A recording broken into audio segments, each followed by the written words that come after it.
Selamat malam para netizen dimanapun kita berada, salam inspirasi bagi kita semua. Ini yang cukup menarik dalam beberapa berita ya dari Fusilat News ini. Ini parpol dilarang kampanye sebelum 28 November 2023. Peringatan buat Anies dan Nasdem. Wow, sekarang mulai ada penjagalan ternyata ya. Sangat luar biasa sekali kalau kita melihat ini. Tetapi mari kita baca terlebih dahulu komentar-komentar netizen seperti biasa seperti ini. Ini komentar-komentar netizen. Baca supaya tidak salah mengerti. Parpol dilarang kampanye sebelum 28 November 2023. Peringatan buat Anies dan Nasdem ini mempertanyakan begitu ini. Pokoknya kalau buat Anies apapun tidak boleh, titik. Tapi kalau buat Uban dan Om Timbul, Puan, Thohir, Erlangga dan lain-lain boleh. Memperkenalkan balon capres nggak apa-apa dan tidak memanfaatkan fasilitas negara. Yang masalah kalau balonnya masih pejabat negara.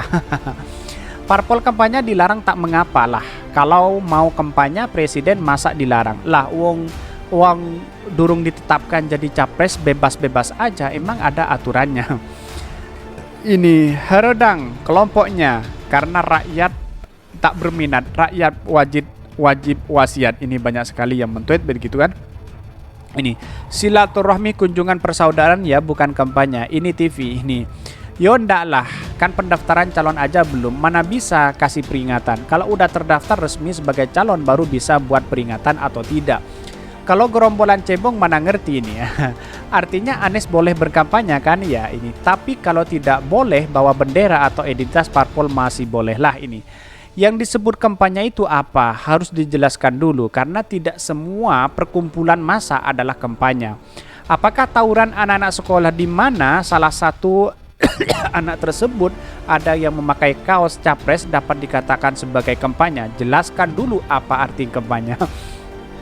Jadi urutannya begini kalau saya yang mengerti bahwa dalam beberapa calon ya memang yang namanya silaturahmi itu tetap silaturahmi turun ke safari politik.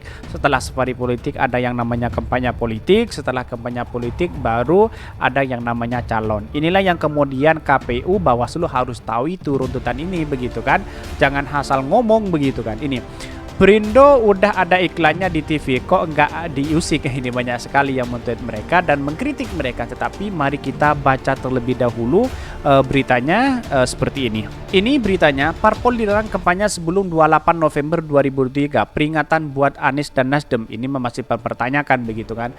Jakarta, dikutip dari Fusilat News, Badan Pengawas Pemilihan Umum atau Bawaslu menegaskan 17 partai politik, parpol beserta pemilu serentak 2024 belum boleh melakukan kampanye.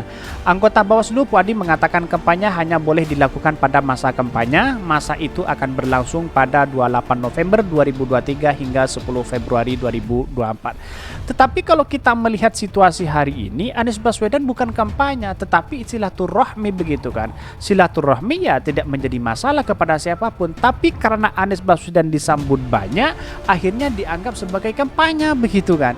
Ini kan aneh sekali begitu. Apakah ini semacam peringatan bagi Anies Baswedan dan Partai Nasdem yang pernah dilaporkan ke Bawaslu dengan tuduhan curi setar atau kampanye? Kalaupun sudah ada peserta pemilu tidak otomatis sudah bisa berkampanye, kata Puadi dikutip dari CNN. Undang-undang telah menetapkan masa kampanye bagi parpol peserta pemilu, calon anggota legislatif, dan presiden. Di luar dari masa tersebut dikategorikan sebagai kampanye di luar jadwal dan aktivitas tersebut dilarang oleh undang-undang dan dapat dipidananya. Pernyataan yang serupa yang disampaikan Komisioner Komisi Pemilihan Umum atau KPU Idam Holik, dia menyampaikan parpol baru bisa berkampanye mulai 28 November 2023. Peserta pemilu dalam hal ini parpol yang kemarin ditetapkan KPU ini terkait pada aturan mengenai larangan kampanye di luar jadwal kampanye. Dan bahkan Idam berkata kampanye yang dimaksud rujuk pada 11.1 ayat 35 Undang-Undang Pemilu.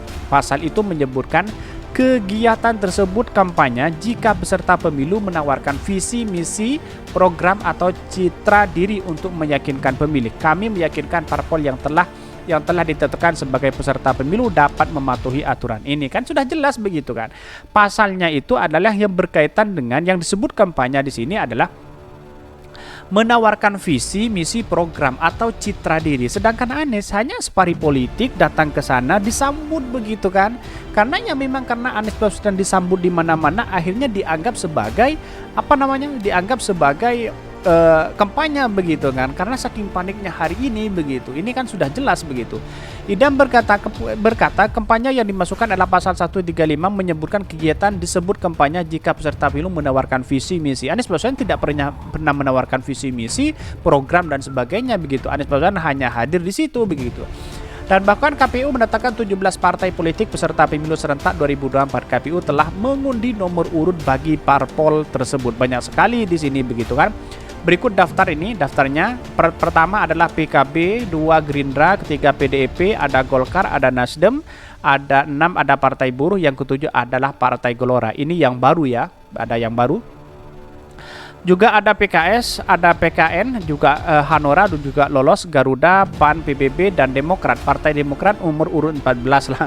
Dan bahkan PSI nomor 15 dan nomor 16 Perindo dan nomor 17 yaitu adalah Partai P3, Partai Pembangunan. Wow, paling akhir ya ternyata. Tetapi muncul spekulasi di masyarakat apakah ini bertentangan dengan Anies Baswedan kalau kemana-mana. Inilah yang muncul begitu kan. Dan banyak spekulasi Anies Baswedan harus tidak melanjutkan spari politiknya atau kampanye politiknya begitu. Padahal menurut saya pribadi antara kampanye politik dan spari politik itu memang tipis ya bedanya. Tetapi perlu diingat Anies Baswedan sampai hari ini tidak pernah menawarkan visi misi untuk dan program kerjanya begitu kan. Tetapi hanya Anies Baswedan membentuk koalisi ini, koalisi perubahan. Tidak masuk di situ begitu kan. Inilah sangat disayangkan sekali ketika ada intervensi baik dari Bawaslu atau KPU dan sebagainya ketika Anies Baswedan spari politiknya kemana-mana lalu tidak diperbolehkan. Ini yang menjadi catatan penting kepada demokrasi. Tetapi ini muncul spekulasi ya, bukan muncul spekulasi begitu kan. Apa yang saya bacakan dan apa yang saya katakan ini spekulasi dari masyarakat kira-kira seperti itu, bahwa Anies Baswedan katanya mau dicekal dengan berbagai hal sehingga Anies Baswedan tidak kemana-mana, kira-kira seperti itu begitu kan.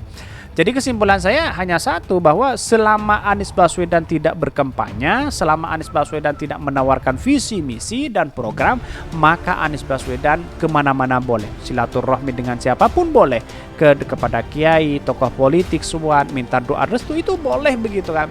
Entah walaupun disambut banyak lautan manusia menyebut Anies Baswedan, ya tidak menjadi masalah begitu kan. Ngapain kita harus mempermasalahkan itu kan, kira-kira seperti itu begitu kan. Sekarang kan berbeda, karena Anies Baswedan disambut banyak, akhirnya banyak orang yang berspekulasi itu adalah bagian dari kampanye, padahal tidak kan, kira-kira seperti itu. Lucu sekali ya orang-orang kalau hal seperti ini terjadi begitu kan. Dan bahkan ini komentar-komentar netizen sangat banyak sekali, luar biasa begitu kan. Dan bahkan dalam catatan demokrasi hari ini bahwa Anies Baswedan sudah disambut luar biasa dari Aceh, dari Riau, dari Jogja, terus dari Medan, Tasikmalaya dan sebagainya. Banyak yang menyambut kedatangan Anies Baswedan, sangat luar biasa sekali menurut saya pribadi. Seperti sosok Anies Baswedan menjadi magnet luar biasa begitu. Entah ada partai baru yang ingin mendukung, ya silakan, dan bahkan ada yang berkoalisi di situ katanya begitu kan. Wallahu alam apakah dari P3, dari PAN, dari Golkar, dari PDIP atau PKB atau Gerindra. Wallahu alam. Tetapi yang jelas itu ada partai begitu kan untuk mendukung Anies Baswedan, entah siapa begitu. Jadi kesimpulan saya hanya satu, bahwa apa yang dilakukan Anies Baswedan sah-sah aja, silahkan mau maju kemana, mau ke arah yang mana, ke Medan, ke berbagai daerah tidak menjadi masalah, karena inilah bagian dari demokrasi. Dan untuk kampanye itu masih jauh sebenarnya begitu kan.